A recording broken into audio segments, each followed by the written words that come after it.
आज हम डिटेल में देखेंगे कि आरबीआई मनी सप्लाई को कैसे कंट्रोल करती है या क्रेडिट को कैसे कंट्रोल करती है। तो आरबीआई करती क्या है? आरबीआई यूजेस या apply monetary policy on commercial bank. तो आरबीआई क्या करती है? कॉमर्शियल बैंक के ऊपर मॉनेटरी पॉलिसी को यूज करती है। इसलिए यूज करती है कि कॉमर्शियल बैंक या तो लोन देगा इकोनॉमी में, लोन नहीं देगा। अगर लोन देगा कॉमर्शियल बैंक इकोनॉमी में तो मनी सप्लाई बढ़ेगा, अगर लोन नहीं देगा तो मनी सप्लाई कम हो जाएगा। तो आरबीआई मॉनेटरी पॉलिसी यूज करती ही क्यों है? Due to economic fluctuation. Fluctuation का मतलब या तो इकोनॉमी में महंगाई आ जाएगी, इन्फ्लेशन, या डिफ्लेशन, सस्ताई आ जाएगी। तो इस वजह से RBI controls the money supply in the country by using monetary policy. तो मॉनेटरी पॉलिसी में क्या क्या आता है? पहला क्वांटिटेटिव आता है, दूसरा क्वालिटेटिव आता है। पहले हम क्वांटिटेटिव देख लेते हैं। तो इसमें पहला है बैंक रेट। तो the rate at which RBI gives loan to the commercial bank for long term.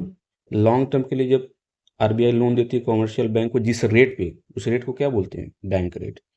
तो टू कंट्रोल इन्फ्लेशन या money supply, to control deflation या मनी सप्लाई को बढ़ाना है।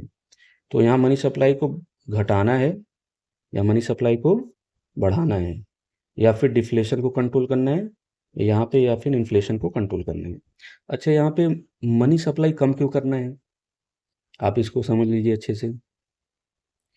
मनी सप्लाई, जैसे कि इन्फ्लेशन है इकोनॉमी में, तो यहाँ पे कह रहे हैं कि मनी सप्लाई को क्या करना है? कम करना है। क्यों कम करना है? इसको अच्छे से आप समझ लीजिए। जैसे मान लीजिए, जब इकोनॉमी में लोगों के पास मनी बहुत रहता है, पैसा बहुत रहता है, ओके, जब इकोनॉमी में लोगों के पास पैसा बहुत रहता है तो वो मार्केट में जब जाते हैं तो इस चीज़ की परवाह नहीं करते हैं कि उनके पास मतलब पैसे कम हैं, ये इस चीज़ की परवाह नहीं करते। दुकानदार बोलता है 10 में, तो वो 10 में रुपए दे के चले जाते हैं। दुकानदार फिर नेक्स्ट टाइम फिर कस्टमर जाता है तो फिर पूछता है कितने का है, बोलता है 15 का है, तो वो 15 रुपये दे के चला आता है। तो लोगों के पास जब पैसे होते हैं ना मार्केट में, तो इस चीज़ की वो परवाह नहीं करता है कौन सामान कितने मिल रहा है। तो फिर धीरे धीरे क्या होता है, इकोनॉमी में मनी सप्लाई बढ़ता जाता है, ओके, और हर चीज़ की प्राइस बढ़ती चली जाती है। हर चीज़ की प्राइस बढ़ती चली जाती है। तो प्राइस क्यों बढ़ रहा है? क्योंकि लोग पास इतने ज़्यादा पैसे हैं कि लोग परवाह नहीं कर रहे हैं कि कौन सामान कितने मिल रहा है। इस वजह से आरबीआई क्या करती है? लोगों से पैसा लेती है, मनी सप्लाई को कम करती है। तो इनसे पब्लिक से पैसा ले लो तो अपने आप ये डिमांड नहीं कर पाएंगे। जब डिमांड इकोनॉमी में नहीं कर पाएंगे तो अपने आप धीरे धीरे क्या होगा? महंगाई कम होने लगेगी। इसका जस्ट उल्टा डिफ्लेशन में होता है। आई होप आपको क्लियर होगा। तो हम ये इन्फ्लेशन को कंट्रोल क्यों करते हैं या कैसे करते हैं? मनी सप्लाई को कम करके। मनी सप्लाई क्यों कम करना पड़ता है, मैंने आपको ऊपर बताया। तो देखते हैं, पहले कॉन्सेप्ट को समझते हैं। तो आरबीआई क्या करती है? कॉमर्शियल बैंक को लोन देती है। क्या देती है? लोन देती है। तो एक रेट पे देती है, उस रेट का नाम क्या है? Bank rate. तो कॉमर्शियल बैंक के लिए उस बैंक रेट को हम क्या बोलेंगे? Cost of borrowing for commercial bank. तो कॉमर्शियल बैंक जिस बैंक रेट पे वो लोन लेती है, कॉमर्शियल बैंक के लिए उसका क्या मतलब है? Cost of borrowing for commercial bank. जैसे कॉमर्शियल बैंक को 10% पे इंटरेस्ट पे लोन मिल रहा है, तो 10% ये कॉमर्शियल बैंक लेके है कॉस्ट ऑफ बोरोइंग, पैसा उधारी लेने का कीमत 10%। तो जब कॉमर्शियल बैंक को लोन मिलता है तो वही वो लोन किसको देता है? पब्लिक को देता है। तो पब्लिक को फ्री में तो देगा नहीं, एक रेट पे देगा। तो उस रेट का नाम क्या होगा? Market rate of interest. तो जिस रेट पे कॉमर्शियल बैंक पब्लिक को लोन प्रोवाइड करती है उसको मार्केट रेट ऑफ इंटरेस्ट बोलते हैं। तो देखते हैं, तो इसमें क्या करना है? भाई पैसा लोगों से लेना है, ओके, या लोन जाने से इकोनॉमी में रोकना है? लोन जाने ही नहीं देना है इकोनॉमी में। लोन नहीं जाएगा तो अपने आप मनी सप्लाई कम होगा, ओके, तो इन्फ्लेशन कंट्रोल होगा। तो आरबीआई बैंक रेट बढ़ा देती है। तो एक बात आप ध्यान रख लें, जितने भी तरीके के रेट हैं या परसेंटेज हैं, आरबीआई बढ़ा देती है इन्फ्लेशन के टाइम पे, या मनी सप्लाई को कम करना है तो सारे रेट बढ़ा देती है, ओके। तो आरबीआई क्या करेगी? बैंक रेट को बढ़ा देगी। तो कॉमर्शियल बैंक के लिए कॉस्ट ऑफ बोरोइंग महंगी हो जाएगी। कॉस्ट ऑफ बोरोइंग क्या हो जाएगी? महंगी हो जाएगी। जैसे 10% में पहले आरबीआई लोन दे रही थी कॉमर्शियल बैंक को, आरबीआई क्या बोलेगी? अब हम 12% पे देंगे। तो जब बैंक रेट बढ़ेगा तो कॉमर्शियल बैंक के लिए कॉस्ट ऑफ बोरोइंग महंगी हो जाएगी भाई, 10 से 12 हो जाएगा। कितना हो जाएगा? 10 से 12% हो जाएगा। तो ये कॉमर्शियल बैंक के लिए लोन लेने की जो कीमत होगी महंगी हो जाएगी। फिर कॉमर्शियल बैंक क्या करेगा? मार्केट रेट ऑफ इंटरेस्ट बढ़ाएगा, बोलेगा भाई हमको तो 12 पे मिल रहा है तो मैं पब्लिक को 15 पे दूंगा। तो पीपल क्या हो जाए, पब्लिक क्या हो जाए, विल गेट डिमोटिवेटेड। पीपल, जो पब्लिक होगा, डिमोटिवेट हो जाएगी, लोन लेने आएगी नहीं। तो कॉमर्शियल बैंक लोन इकोनॉमी में नहीं दे पाएगा। जब लोन इकोनॉमी में नहीं जाएगा तो मनी सप्लाई कम हो जाएगी, तो अपने आप इन्फ्लेशन कंट्रोल हो जाएगा। जस्ट उल्टा उसमें हो जाएगा। अगर आरबीआई को मनी सप्लाई बढ़ाना है या डिफ्लेशन को कंट्रोल करना है। अच्छा, डिफ्लेशन क्यों आता है? क्योंकि लोग का पब्लिक पास जब पैसा नहीं होता है, तो पैसा जब होगा नहीं तो मार्केट में डिमांड होगा नहीं। जब चीज़ें डिमांड नहीं होंगी तो क्या होगी, अपने आप सस्ता ही हो जाएगा। इकोनॉमिक्स का ये तो रूल होता है कि डिमांड नहीं होगा तो अपने आप सस्ती हो जाएंगी चीज़ें। तो लोग डिमांड क्यों नहीं कर रहे हैं? क्योंकि लोगों का पैसे नहीं है, इस वजह से चीज़ें सस्ती हो जा रही हैं। तो ये इकोनॉमी के लिए बड़ा डेंजरस हो रहा है। तो आरबीआई क्या करेगा, लोगों का पैसे पहुंचाओ। तो कॉमर्शियल बैंक क्या करे, मॉनेटरी पॉलिसी उस तरीके से इस्तेमाल करे कॉमर्शियल बैंक के ऊपर कि कॉमर्शियल बैंक लोन देना शुरू कर देगा इकोनॉमी में, तो अपने आप मनी सप्लाई बढ़ने लगेगा, लोग डिमांड करने लगेंगे, तो डिफ्लेशन सिचुएशन कंट्रोल हो जाएगी। तो बैंक रेट का इस्तेमाल जो अप्लाई करेगी रिफ्लेशन को कंट्रोल करने का, मनी सप्लाई बढ़ाने के लिए, तो आरबीआई क्या करेगी, जस्ट उल्टा हो जाएगा इसका। ओके, बैंक रेट जो इसमें आपने इस्तेमाल किया जस्ट उल्टा हो जाएगा डिफ्लेशन में। आरबीआई क्या करे, बैंक रेट को घटा देगा, commercial bank cost of borrowing कम हो जाएगी, है 10 से 8% देने लगेगी लोन कॉमर्शियल बैंक को आरबीआई। तो कॉमर्शियल बैंक क्या करेगा, मार्केट रेट ऑफ इंटरेस्ट कम कर देगा। भाई उसको कम पे मिला है यार कॉमर्शियल बैंक को, तो वो भी पब्लिक को कम पे करे। People will get motivated, people motivate हो जाएंगे तो कॉमर्शियल बैंक लोन इकोनॉमी देना शुरू कर देगा, मनी सप्लाई बढ़ जाएगा, डिफ्लेशन कंट्रोल हो जाएगा। नेक्स्ट, रेपो रेट आ जाते हैं। जैसा बैंक रेट है सेम वैसा रेपो रेट है। बस बैंक रेट क्या है, लॉन्ग टर्म के लिए है, रेपो रेट क्या है, शॉर्ट टर्म के लिए है। ओके, बाकी चीज़ें सब सेम है, कोई दिक्कत नहीं है। रिवर्स रेपो रेट मैंने आपको बताया, मनी सप्लाई अगर कंट्रोल करवाना है। Next, reverse repo rate. Reverse repo rate का मतलब क्या है, क्या इसमें उल्टा हो जाएगा कि कॉमर्शियल बैंक लोन देगा आरबीआई को? ऐसा नहीं होगा। The rate at which commercial bank parks या deposit their surplus fund with the RBI is called reverse repo rate. मतलब आरबीआई कॉमर्शियल बैंक के पास जो भी सरप्लस फंड रहता है तो वो आरबीआई के पास जमा कर देता है। तो आरबीआई के पास फ्री में वो जमा नहीं करेगा, एक इंटरेस्ट रेट पे वो जमा करेगा। भाई हम आपके पास पैसे रख रहे हैं तो हमें इंटरेस्ट चाहिए, अगर आप मुझे इंटरेस्ट नहीं देंगे ज़्यादा तो फिर मैं पब्लिक को दे दूंगा। तो आरबीआई क्या बोलती है, ठीक है आप हमारे पास रखिए, हम आपको एक इंटरेस्ट रेट पे डिपॉजिट करेंगे आपका पैसा एक। तो जिस रेट पे कॉमर्शियल बैंक अपना पैसा आरबीआई के पास रखता है उसको क्या बोलते हैं, रिवर्स रेपो रेट। ओके, तो आर कॉमर्शियल बैंक क्या करता है, आरबीआई के पास क्या करता है, अपना सरप्लस डिपॉजिट करता है, सरप्लस फंड डिपॉजिट करता है एक रेट पे। उस रेट को क्या बोलते हैं, रिवर्स रेपो रेट। अब हम अप्लाई करते हैं, आरबीआई क्या करेगा, रिवर्स रेपो रेट को बढ़ा देगा, तो कॉमर्शियल बैंक अपना सरप्लस फंड क्या करेगा, डिपॉजिट कर देगा विद द आरबीआई। ओके, तो कॉमर्शियल बैंक के पास फंड बचेगा ही नहीं। जब वो पैसा उठा के अपना आरबीआई के पास रख देगा तो उसके पास पैसा कहाँ बचेगा, तो इकोनॉमी में लोन नहीं दे पाएगा। जब लोन इकोनॉमी नहीं देगा तो मनी सप्लाई कम हो जाएगा, तो अपने आप इन्फ्लेशन सिचुएशन कंट्रोल हो जाएगी। इसमें जस्ट आपको रिवर्स करना है। क्या करेगा आरबीआई, तो अब आरबीआई ये चाहती है कि इकोनॉमी में क्या आ गया है, सस्ताई आ गया है, लोग का पैसे नहीं है, लोग इस वजह से डिमांड नहीं कर पा रहे, उनको पैसे पहुंचाओ ताकि वो डिमांड ऊपर करें। ओके, तो क्या करेगा आरबीआई, बोलेगा नहीं भाई अब हम आपको रिवर्स रेपो रेट, मतलब ये रिवर्स रेपो रेट का इंटरेस्ट रेट हम आपको नहीं दे पाएंगे ज़्यादा। तो कॉमर्शियल बैंक क्या करेगा, अपना surplus fund will not deposit with the RBI, अपना सरप्लस फंड आरबीआई के पास जमा ही नहीं करेगा क्योंकि वहाँ इंटरेस्ट रेट उसको ज़्यादा नहीं मिल रहा है। तो कॉमर्शियल बैंक क्या करेगा, लोन देना शुरू कर देगा पब्लिक को, तो अपने आप मनी सप्लाई बढ़ेगा, डिफ्लेशन सिचुएशन कंट्रोल हो जाएगा। नेक्स्ट, ओपन मार्केट ऑपरेशन, ये बहुत इंपॉर्टेंट है, इससे बार बार क्वेश्चन पूछे जाते हैं। In which RBI sells and purchase the government securities to the public और कॉमर्शियल बैंक। इसमें क्या करता है आरबीआई, आरबीआई अपना आरबीआई क्या करता है, गवर्नमेंट का सिक्योरिटीज सेल करता है या परचेज करता है, किसको, पब्लिक को या फिर कॉमर्शियल बैंक को। हम किसी एक के जरिए समझेंगे, या तो पब्लिक के जरिए या फिर कॉमर्शियल बैंक के जरिए। तो मैं आपको कॉमर्शियल बैंक के जरिए ही समझाऊंगा। तो गवर्नमेंट सिक्योरिटीज का मतलब यहाँ पे शेयर है, share, bonds, okay, stocks, etcetera. तो अब हम इसको अप्लाई करवाते हैं। आरबीआई क्या करेगा जब इकोनॉमी में मनी सप्लाई घटाना है या इन्फ्लेशन को कंट्रोल करना है, तो आरबीआई क्या करेगा? आरबीआई सेल करेगा। आरबीआई क्या करेगा? इन्फ्लेशन के टाइम पे या मनी सप्लाई को कम करने के लिए क्या करेगा? सेल कर देगा। ओके, जैसे अब मनी सप्लाई को क्या करना है? घटाना है। अब जैसे मान लेता हूँ मैं आपको शेयर बेच देता हूँ, तो आपके जितने भी पैसे वो मेरे पास आ जाएंगे। आपके पास क्या बचेगा? Just share. आप शेयर से कुछ नहीं कर सकते हैं। तो मनी सप्लाई को इकोनॉमी से निकालने का तरीका है कि आपको कोई चीज़ सेल कर दिया है तो आपका पैसा ले लिया जाए। ओके, तो आरबीआई सेल कर देगा to the commercial bank share को। कॉमर्शियल बैंक के पास फंड की कमी हो जाएगी, मतलब रिजर्व जो उनके पास पड़े रहेंगे, फंड की कमी हो जाएगी, क्योंकि वो तो सारा शेयर खरीद लिए। तो शेयर जब खरीद लेगा कमर्शियल बैंक, तो उसके पैसे सारे उठ के आरबीआई के पास चले जाएंगे।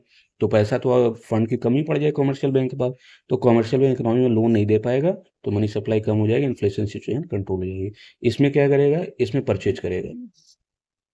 अगर मनी सप्लाई बढ़ाना है तो परचेज कर ले। जैसे आपके पास जो शेयर रखे, मैं वो शेयर खरीद लूँ, है ना? तो आपके पास क्या चला जाएगा? पैसा चला जाएगा। तो इसीलिए तो आरबीआई परचेज कर लेगा सिक्योरिटीज को फ्रॉम कॉमर्शियल बैंक। तो कॉमर्शियल बैंक के पास रिजर्व या फंड बढ़ जाएगा, तो वो लोन इकोनॉमी में देना शुरू कर देगा, मनी सप्लाई बढ़ जाएगा, डिफ्लेशन का सिचुएशन कंट्रोल हो जाएगा। L R R. L R R मतलब क्या होता है? Legal reserve requirement. It includes two elements. पहला है एस एल आर, दूसरा है C R R. Okay, C R R. तो एस एल आर का मतलब क्या होता है?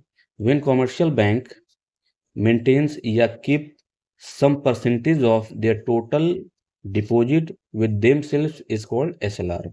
मतलब जब कॉमर्शियल बैंक के पास जो भी टोटल डिपॉजिट आता है, उसका कुछ परसेंटेज उठा के वो अपने पास एज ए रिजर्व रख लेता है, तो उसको क्या बोलते हैं? S L R. C R R क्या होता है? जब कॉमर्शियल बैंक अपने टोटल डिपॉजिट का कुछ परसेंटेज मेंटेन या रखता है विद द आरबीआई, आरबीआई के पास।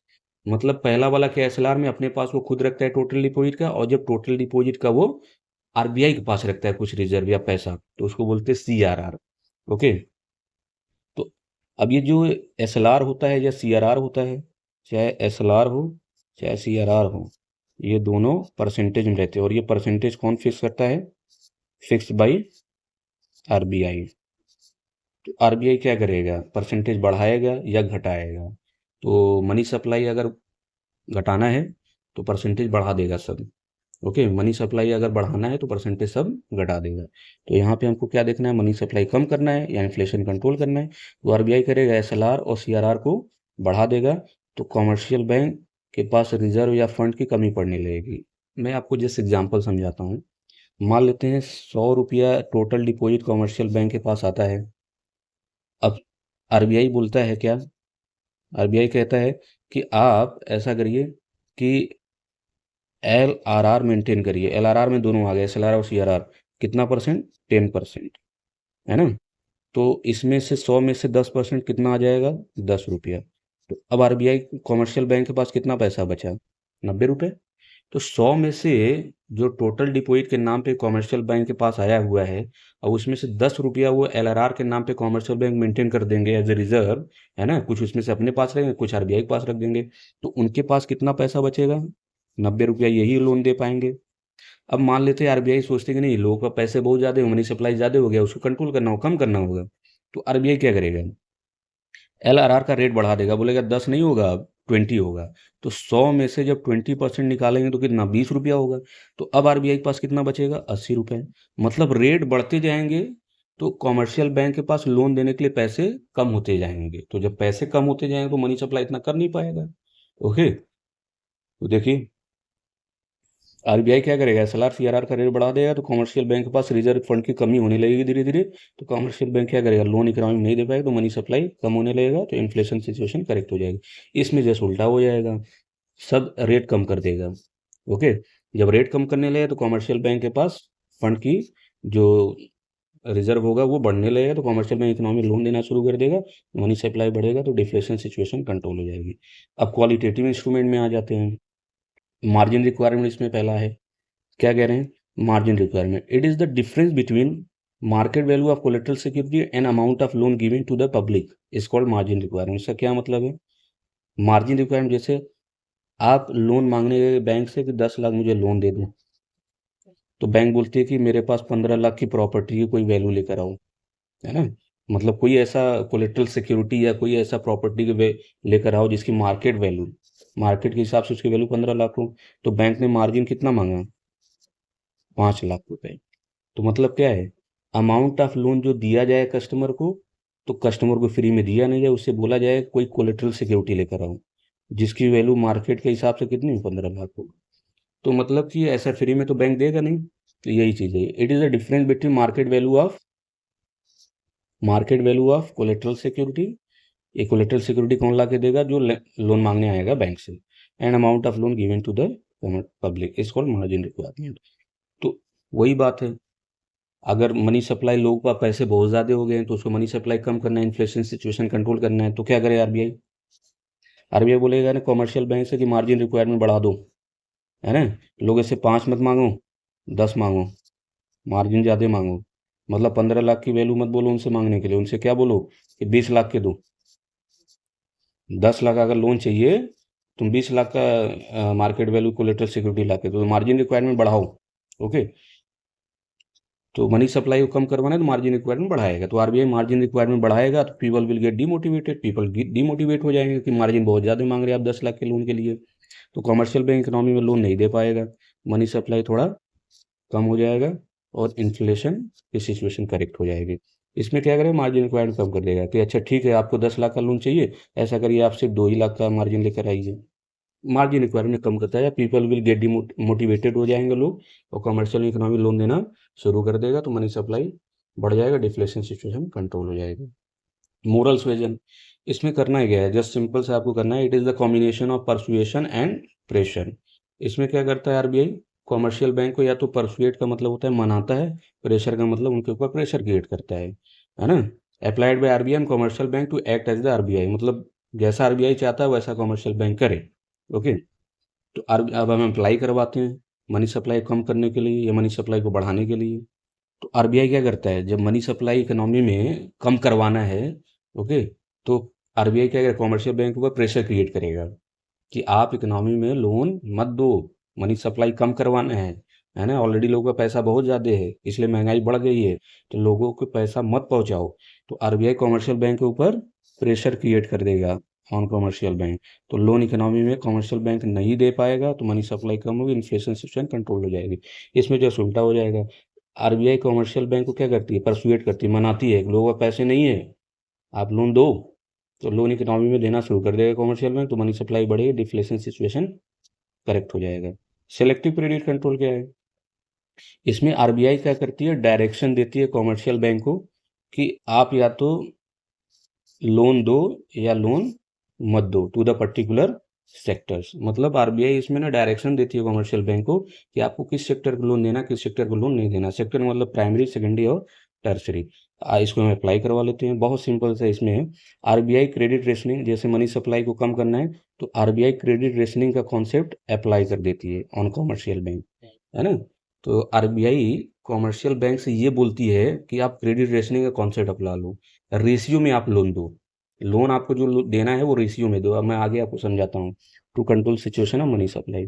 डिफ्लेशन में क्या होगा कि क्रेडिट रेशनिंग कॉन्सेप्ट विड्रॉ कर लेगा, है ना, हटा दे, कॉमर्शियल बैंक से आरबीआई बोलेगा कि क्रेडिट रेशनिंग कॉन्सेप्ट मत अप्लाई करो, उसको विड्रॉ कर लो, हटा लो, है ना, ताकि मनी सप्लाई इकोनॉमी में बढ़ जाए और डिफ्लेशन सिचुएशन कंट्रोल हो जाए।